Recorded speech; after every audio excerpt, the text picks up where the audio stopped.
3 mistakes newbies are doing when they're starting off their journey into rent-to-rent serviced accommodation. Let's have a look at these 3 mistakes so we make sure you avoid them.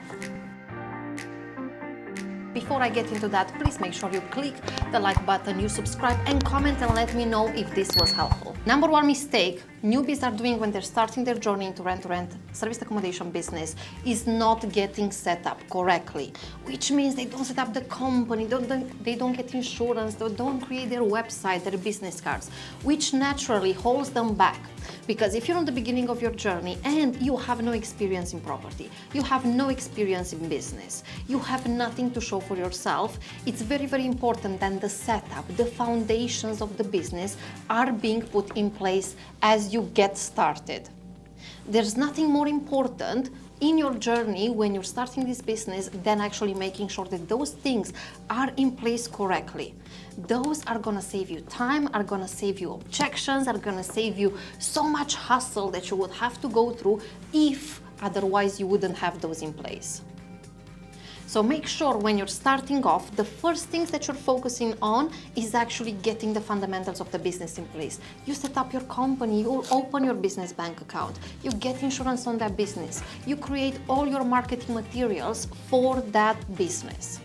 It's absolutely critical you do this because remember, you want to position yourself in the best possible image every single time. You want to be professional throughout the process. So one way that you can do that when you're starting off in business is actually by putting the fundamentals of the business in place.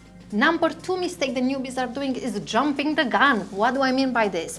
I mean by just wanting to go straight to the property, which is not the next logical step that you should do in business. No different to what I mentioned earlier about making sure that the foundation of the business is done correctly, is then looking at the area you're gonna operate in, doing proper market research on that area. You want to make sure that there is enough demand for you to supply more serviced accommodation units in the area.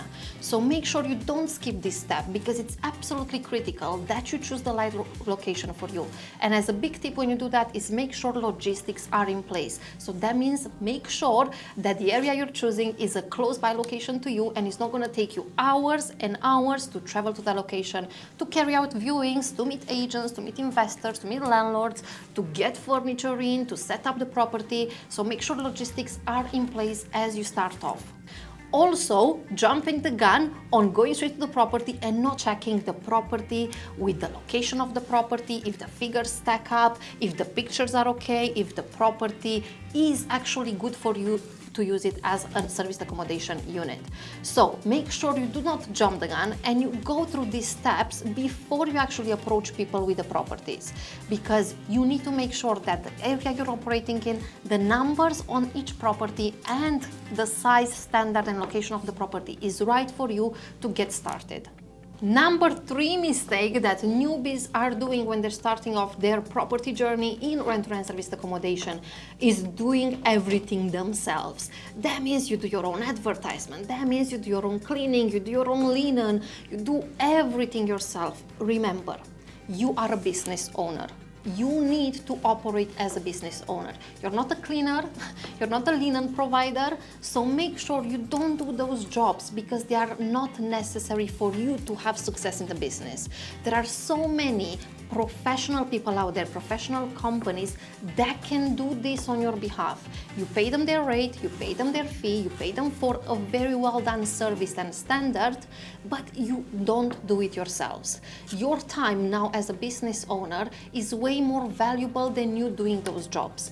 And also, if you are looking at the figures, if you are looking at the cash flow, the income each property is bringing in, that would be way lower if you would actually do those jobs yourselves. Because now your hourly rate as a business owner that gets all that income is naturally way higher than what it would be to actually do those particular jobs in the property.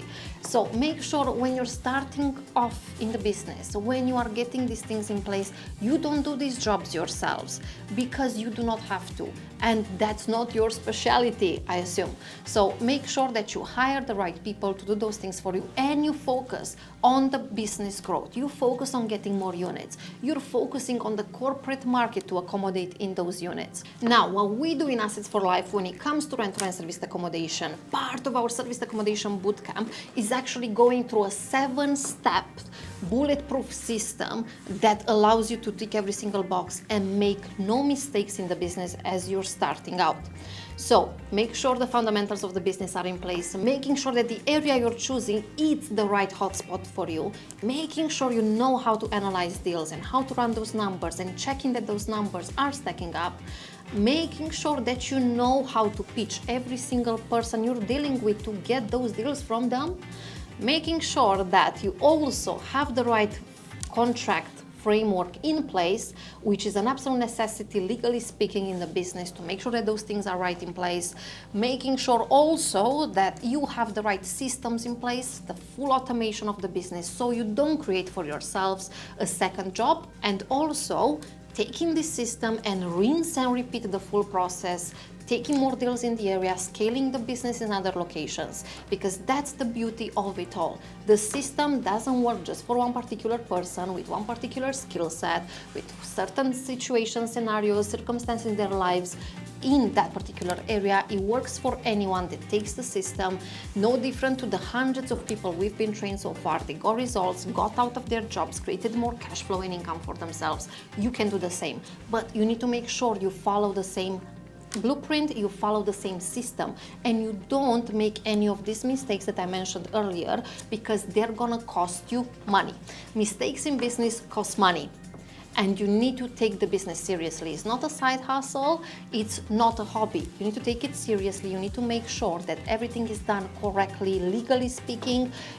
Everything is fully compliant, everything is done at the highest level of ethics, for you to have longevity in the business, for you to create cash flow, for you to create income, and to be proud of a business that you started from scratch. So I really hope these 3 mistakes really pointed out to the things that you want to stay away from, and if they helped you, please let me know in the comments below. And with this being said, I'll see you in the next video.